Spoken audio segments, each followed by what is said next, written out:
hordoftoota keenya sa'aatii kanarraa kaasnee immoo sagantaa yeroo kaayyooti kan nuti isin biraan geenyu kaayyoo maltiimiidiyaa qopheessuudhaan kan isin biraan ga'u marreegaa sagantaa yeroo kaayyootiin torbaniin keessummoota muuxannoo fi mudannoo isaanii isiniif qoodan kan isin irraa waa barattan isinii qabannee dhiyaachuudhaan kan nuti beekamnu har'as immoo keessummaa tokko qabadheetiin jira keessummaan keenyas hojii aartii keessatti gara waggaa 40 nama turanidha.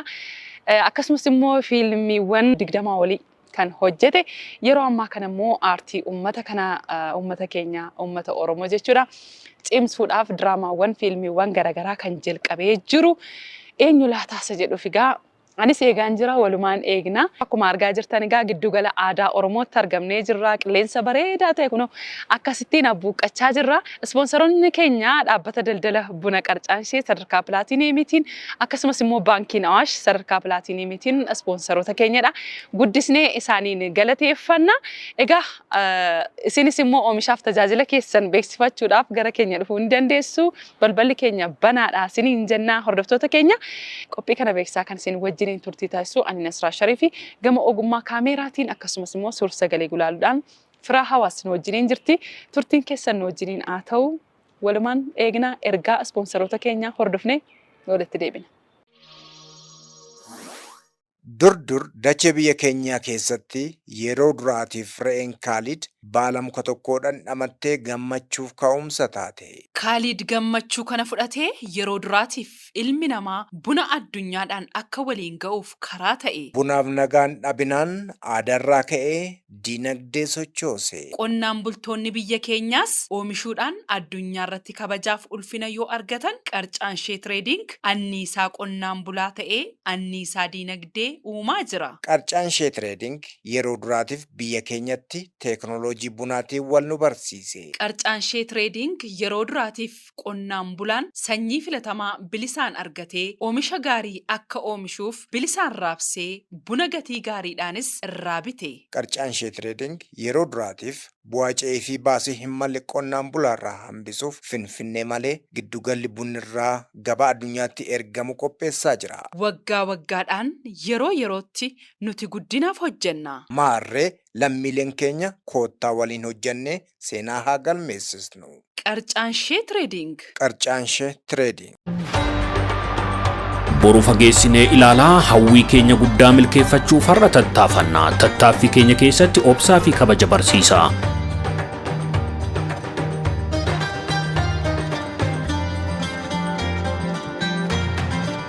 Hawwiin kan dhugoomu dafqaan ta'uu waan hubanneef tattaaffii fi dhamaatiidhaan karaa agarsiisna.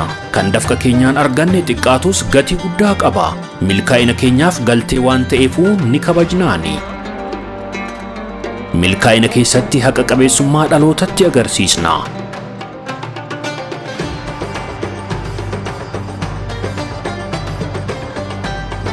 Amanamummaan keenyas deebisee nuuf kaffala. Kan nu bira dhaabbatee nu jajjabeessuu qabna. Dhamaatiin keenya yeroo hundaa tarkaanfii tokko gara milkaa'ina keenyaatti nu siqsa. Hawwiin dhuga qabeessi dhamaatiin jajjabeeffame bu'aa gaarii nu gonfachiisa. Dhaloonnis ni ce'a. Hoosana milkaa'inni keenyas fiixa ba'ee kaawwaneefis oola. Tajaajila baankii dhalaan alaa E-Class baankii Awaash irraa haqa keessan haqiiqadhaan baankii Awaash.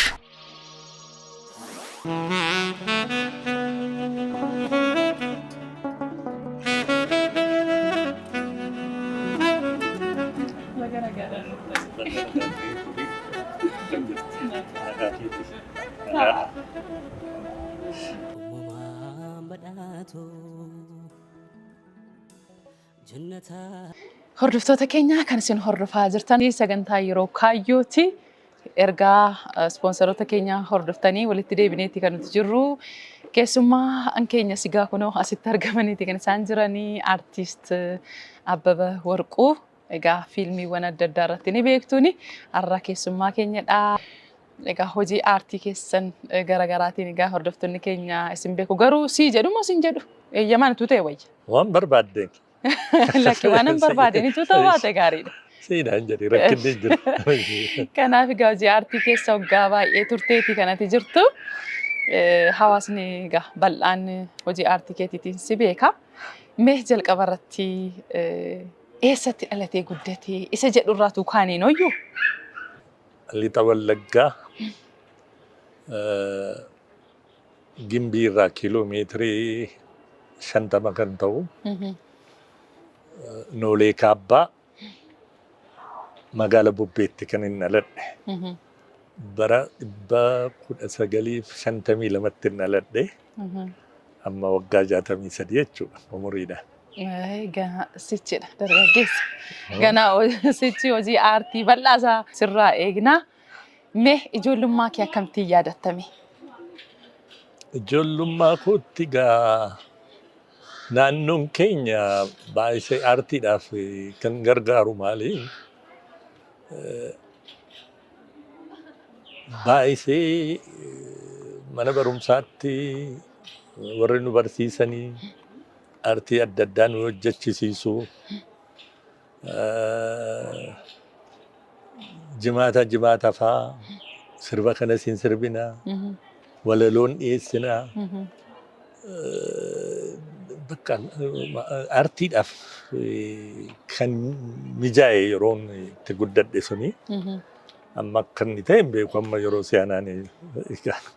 Hojii aartii gaa ijoollummaadhuma yeroo ijoollummaadhumaan hin jalqabe. Ijoollummaadhuma ta'etanii daariktera mana barumsaa fa'aa ta'een hojjedha. Yeroo hundumaa namni koo qabni koo guddaa gatii ta'ee fi. Iddoo gurguddaa kana hojjechuu daa'imummaarraa jalqabdanii ta'e jechuudha. Daa'imummaarraa hin jalqabeen. Kanumarraa sirba fa'aa kana sirbinaa. Sirbaan ture dur ijoollummaatti. Bakka isa booda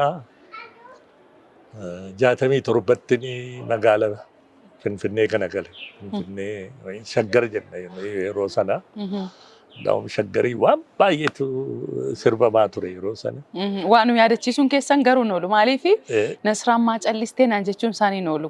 Yeroo isin amma waa'ee sirbaa kana kakaastu waan nu yaadachiisuunis bareedaadha aartii kanaan. Eegaan sirbinaa shaggariin illee kan waan jedhu shaggar gubbaa taa'ee tan kutaa foosisaa shaggee jaallee tan fungaa foosisaa jenna fa'aa kana fa'aa illee sirbina dur. Tole meegaa duratti kaaseen ture gara fiilmii 20 olii akkasumas diraamaawwan yeroo walitti dabalaman immoo gara 25 olii ta'a hojiin isin hojjettanii hawaasa biraa geessanii. Fiilmii afaan Oromoo keessattis immoo gara fiilmii 2 sanaa ol dalagdanii hojjettaniirtu. Diraamaa Dambalii keessattis hojjettaniiti kan isin jirtanii. Tole kana itti deebinaati garuu waa wayii irra darbaan jiranatti fakkaata. Biyyatti afoolatu jira miti egaa waa sirbaa turre biyyatti jettaniittu. Isa meenuu yaadachiisame sagaleedhaan. Samaali amma reediyoon irraa dhaggeeffannaa. Reediyoo irraa dhaggeeffannee hundumaa sirbina gaa maali afaan Amaariffaatiinis afaan keenyaanis hin sirbina. Bara sana fa'aa marooya maroolee fa'aa kan jedhu kan sirba Abdallaa kana fa'aa sirba Xalaa'uun fa'aa. Sirba Alii Birraa. Marooya maroolee. Marooya maroolee aloo asanoolee. Hootolii soo deemna karaa biyya keenya hundumtuu guuteera beenachuu mateenya barbaadu jette yoo garaa kutatte silaa maalan jedha miinu kaana gaatti jenna. Gara Finfinnee immoo erga dhufteeti gaa fiilmii jalqabde. Fiilmii yeroo jalqabaa jalqabde akkamitti yaadattameemi? Akkamittis immoo gara aartii kanaatti seente gara Finfinnee erga dhufteeti? Dhugaatti ani artistii nan taa'ee tan yaadeetanis hin beeku. Artiist nan hojjedha jedhee yaadeetan hin beeku. Ndaa'um caalaatti sirban jaalladhaan ture malee aktiingii kana fa'aa nan hojjedha jedhee yaadeetan hin beeku. New Generation University College kanani achi hojjechuu jalqabee tan ture. Na fiilmii Ashi Tasfaayee Abbabee faazar warra jedhanii isaantu ispoonsara gaafatanii ispoonsara goone New Generation ispoonsara godhe. Naan PR gatiin turee fi achumaan fiilmii sana mana fiilmii galchuudhaa fi New Generation Film Production kan jedhamu dhaabbanne. Amma achirratti kan Profeesar Ayyaaloo Zallaqa kan jedhamutu akka marii tawaanaa isa jedhamu akka kanatti hojjetaa ture. Hiriyaasaaf barbaadan kan itti umuriidhaan itti siqu. Yaa'uree Urgubooch kan jedhu fiilmiin isaa. Hiriyaa gaafa barbaadamu maaloo kana yoo naa hojjettee jedheetu daayirektarri na gaafate. Ishee tan hojjedhee kan gaafa tokkotti achumatti jalqabnee hojjedhe. Ergan hojjedhee booda isarratti Yaa'uree Urgubooch kan jedhu irratti jalqaba. Isa booddee itti na gaafatan Wubatin Fillagaatti. ጌትነት ነው ቴድሮስ ተስፋዬ ምናምን ከና ሙሉ አለምፋ ምናምን ከንታኒ ጋ ቴድሮስ ፌነት ቤ ጌትነት ጋፋና አርጉ ካንኮስ ወንተል እንዱምቱ ካራክተሪ ወጅዱ ሰና ወጅኒ ነከን ደሙ በረቴ ሰቦዴ ዋን tokko tokko ነtti መሊስ ነበርሲሰን ይሩስ ጀቹፍ ዳንዳንዳ Mooddee Wubatin Fillagaa irratti abbaa muluu alam ta'een hojjedhee kaarakteriin isaa immoo baay'isee cimaadha. Namichi Kubur Zabanyaa warra turanii isarratti gaarii godhetan hojjedhee beekame bakka akkanuma irratti kan hin beekame. Isa booddee egaa fiilmii adda addaa irratti na gaafatu iskiriiptii yoo natti tole nan hojjedha. Natti toluu baannaan nan dhiisa. Qarshiin ilaalu yeroo baay'eedha. Maal dabarsa wanti suni. Anaas immoo umurii kooti wajjiniin hin deemaa wanti kuni jedheetani kan yaadu yeroo baay'ee. Fiilmii gara 20 olii hojjedheera. Baay'ee kan namatti tolu immoo egaa namoonni gaafa fiilmiidhaaf affeeraman egaa karaktera kennamuuf sana sirriitti namoota laalan keessaati yookaan immoo safuu warra eeganu jedhaman keessaa isin tokkodha. Akka hin dhageette jechuudha. Kanaaf yeroo baay'ee abbaadha kan taatee hojjettu. Abbaadhas sooressaa karakterri irratti hojjettu. Iddoo xiyyeessa taatee hojjette hin qabdu. Gara fuulduraatti egaa yoo hojjedhe ta'e malee amma kanaan dura sooressaa maanaajerii fa'aa waan akkasii biiroo iddoodhuma gurguddaa irratti iddoo gurguddaa irratti malee kanas immoo nanna kooti sooressi yeroo seenaa garuu nanna akka kootii kana qaba kan qabu yertuudha. Yeroo baay'ee egaa karaktera fiilmii yookaan diraamaa keessatti karaktera wayii isinii kennuudhaaf fiizikaaliin qaamni namaa murteessaadha jechuudha. Murteessaadha. Baay'ee egaa jidduutti immoo hojiiwwan ati hojjechaa turte keessaati hordoftoota keenya biraan geenyeetu walitti deebina. Egaa hordoftoota keenya kan isin hordofaa jirtan OBN sagalee uummataa irratti sagantaa yeroo kaayyooti. Keessummaan keenya immoo artiist Abbaba Warquuti. Egaa walitti deebina turtiin keessan nu faana ta'u ergaawwan ispoonsaroota keenya akkasumas immoo hojiiwwan aartii inni hojjechaa ture keessaati isin affeerree walitti deebina turtiin keessan nu wajjiniin haa ta'u. Cirrachi walitti qabamee xuubata. Xuubnis walirra naqamee gamoo ijaara. Coobni bishaanis kuufamee gaanii guuta. Kanarra qusannoodhaan tokko jettanii jalqabdan fuulduraaf heddummatee jireenya milkeessa. Jireenyi akka jijjiiramu abdiin guddinaa akka eefu xiqqaatee guddatee osoo hin jenne kuufachuun fala ta'a. Rakkoon mammaaksa akka ta'u jireenyi akka miidhagu kan dhamaatanii argattanirraa osoo hin qisaasessine muudaa itti kuufachuu. Coobni dafqa har'aa mijaa'ina jireenya boruu akka ta'u hawwiin akka dhugoomu. Guyyaa hundumaa aadaa qusannoo waliin jiraachuu. Miidhagina jireenya keessanii fi maatii keessan boruutiif har'uma qusachuu jalqabaa. Milkaa'ina jireenya keessan boruutiif har'a hojjedhaa. Awaash mudaa itti qusadhaa. Baankii Awaash.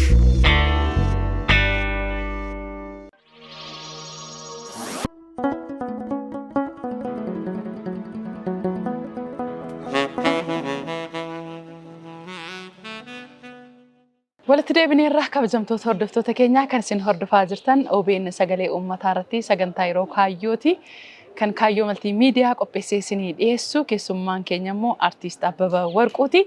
Egaa artiist Abbabaa Warquu wajjiniin tapha kunoo bareedaa ta'e egaa muuxannoo isaanii aadaa keessa turanii afoola waan tokko tokko kaasaa jiru. Isinitti toleera jenneeti kan nuti yaadnu. Egaa ammas walitti deebineeti kan nuti jirru. Egaa hojii aartii keessatti akkuma duratti kaasedha. Aartii afaan Oromoo kanattis immoo dhuftanii gaafa makattan baay'ee gammanneerraa dambalii keessatti diraamaa dambalii keessatti immoo gaafa sii fi Almaaz Haayilee fa'aa arginu baay'eedha kan nu gammachiise. Namni gaafa si argu Almaaziin argu isaan akkasiidha nama keenyaadha. Aartii uummata kanaadha akkasittiin hojjechuu danda'udha yaada jedhudha kan ture. Mee ergasii hoo maalidha kan isin hojjettani kan jedhu mee haa kaasu. Egaa amma akka carraa ta'etu namoota keenya wajjiniinis baay'ee gatii waliin argineef malee aartii kan keenya kaniin itti guddadhe aadaan koo maal koo Oromoodha. Afaan Oromooti. Isaaniin guddadhe. Sun caalaatti kana caalaatti hojjedheeyyuu natti tolaa ture. Garuu akka mansiin jedhu waan hin taane hojjechuun barbaadu aadaa koo sirriitti dabarsuun narreera malee ijoollee kootti aadaa gara biraa fidanii keessa makanii natti hin tolu wana. Akka dhala kootti guddisu akka aadaa kootiitti malee akka dhala Ameerikaa akka dhala iddoo gara biraatti dhalateetti guddisuun narra hin jiru. Aadaa kana qabatee illee yoo bakkee ba'eeyyuu aadaanuma kootiin aanaan na fakkaatee intanii ta'uutu irra malee gara biraa ta'ee akka inni hojjetu hin barbaadu. Kanatti malee kan inni itti guddadhe biyyatti geerarree dhaadannoo kana fa'aa. Dhaadachaa. Maal sitti akkaatee amma dur baqqoo kan jedhamu hin deemu. Arbajjeesuu fi arbajjeesuu achi gaafa dhufanii ijoollummaatti kan hin dhaga'e immoo hin irraanfadhu. Dhageenyu reenu. Dhaadannucha achi gaafa deebi'anii maal jedhu qorub jedhee yaabbadheen akka ijjeertuu manaa dub godhee lafaan dha'een akka ba'aa galgalaa dattaa itti safareen ol ka'ee itti waqareen akka diraatuu namaa akka diraaluu gamaa raangadee kuffiseen huba qonqoo mul'iseen fododdoo utaalchiseen gododdoon kufaasisee gurbaa. Waan akkasii baata. Dhaadannoodha. Akkam geerarsoo. Keessattuu immoo naannaan Wallaggaa geerarsaan itti beekamu. Sagaleen nu dadaa jira amma. Lakkii gana. Geerar naan jedhu. Maasheen ittiin gadee kan nyaata darsaan beekne maasheen dhirsattiin gadee kan daaraniitiin beekne isheen walii lukaa walitti qabaa gubaa'eera. Lamaan walitti arrabsaa jechuudha. Tokkoof baruutarra jira. Haati manaas abbaa manaashee waan isa barbaachisiisu. Abbaan manaas waan haadha manaasaa barbaachisiisu godhuutu irra jira jechuudha. Namni ergaa dabarsuudhaaf afoolaan artiidhaani. Kana ta'uu baannaan isaanuu tokkichuma isaanii. Tokkoof yaaduutu irra jira jechuudha gorsa kunis. Tole egaa yeroo ammaa kana. Kana achi yeroo ammaa isa bara haaraa kana fa'aa galagala manarra naannaniin sirbama. Amma sirbi sun faanatti mul'ata. Ijoollummaa kootti yoo nuyi baanee sirbuu baanne illee amma isaan dhufanitti halkan sa'aatii 9 dhuma waggaa sana galgala sana bakka sirbama. Deemanii sirbuu gaafa sirbanii xinnoo na yaadadha. Iyyuu koo daraariyaa baaboo koo iyyuu koo daraariyaa baaboo koo daraaraa namisoo daraarratti namirgisoo daraariyaa baaboo koo akkas fayyadanii sirbuu isaan ijoollummaatti dabarsan hundumaa natti mul'ata garuu baadiyyaa keessatti akka namatti tolaa sirban ba'amaa amma naannoon kun naannoo Lagahar Piyaassaan jira. As haya hulattiin jira, booleen jira, maal jira mani. Durba addanaa wajjiniin deemanii ittiin sirbamu. Durbanni fuudhee geessee deemutti ittiin sirbu. Achi kan haya hulattiidhaa dhufe, kan Piyaassaadhaa dhufe itti sirbamu. Amma kana akka obbolaatti wal ilaalti. Naannoo keetii ammoo dargaggeessa wal qabatanii deemu. Kaasa booddee dibbee qabattee deemti durbisii. Gaafa sirbamu kan ofii keetii ittiin sirbitu warra fuutee deemti. Iddoo gara biraadha kan dhufan itti sirbitaa. Aadaa dur ture san akkasitti yaadatteeti kanatti jirtu. Mee yeroo ammaa kana egaa artistoonni gurguddoon akka keetii kun gara aartii Oromootti dhufaati kan isaan jiranii.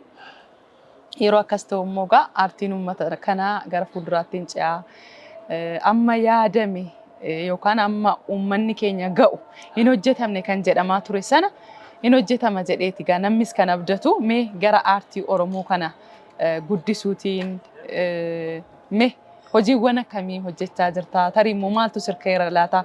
Akkati waan garaagaraa barreessitullee dhagayeera walaloowwan adda addaa. Mee wantootiin fiilmiis egaa piroodiis gochaa akka turteedha. Mee aartiin uummata kanaa immoo akka cimuudhaaf ijoollee amma jiran kana immoo akka abbummaattis immoo cimsaa walumaan deemuuf immoo yaadni yaadame jira laata? Ituu jennee hoo? Egaa duri walaloo fa'aa kana nan barreesseen wanti namatti sin kennu yeroo baay'ee. Maaliif? Maaf hin kennamu? Waan isaan beeku bakka maal jechuudhaaf waan isaan beeku garuu. Itti namanne moo? Amanuu utuu ta'ini egaa jireenya magaalaa kanaa beektamni fiigicha yeroo hundumaa intaniin taatu galgala waa yaadde ganama inni irraanfatta kaatee. Kana gatii ta'e malee walaloo adda addaa fa'aa manallee nan kataba. Aartii uummata kanaatiif wanti yaadame hin jiru laata si bira?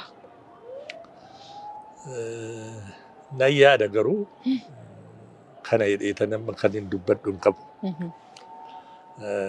Gara fuulduraatti waan hin dabarsu aadaa koo dabarsuutus immoo narra jira amma. Waan baay'een katamu, waan baay'een qoran, aadaa baay'eetu jira qoran. Amma haasaanuma keenya keessatti wanti nuyi haasofnu iyyuu mataan isaa maaliif akkas jedhamee manuyi afaan Amaaraa jechuun beeknu afaan Sidaamaa jenna dur. Maaliin akkamittiin afaan Sidaamaa kan jedhamu sun dhufe Sidaamaan kan jedhamu gara biraadha. Akkamittiin kana naannoo keenyatti ammayyuu baadiyyaatti idduma halleeyyuu kana jedhamu. Maaliif akka jedhame namni qoratee jira? Hin jiru. Qoratamee maal akka ture? Qoroon kun eessarraa ka'ee? Akkamittiin waan ta'ee? Namni jedhee qoratu hin jiru. Aadaa baay'ee qabna. Kanaafuu akka nama si hubataa jirutti egaa aadaawwan hin qoratamne, aadaawwan irratti hin hojjetamne kanatti irratti hojjechuun qaba. Yaada jedhu waan qabdu fakkaata.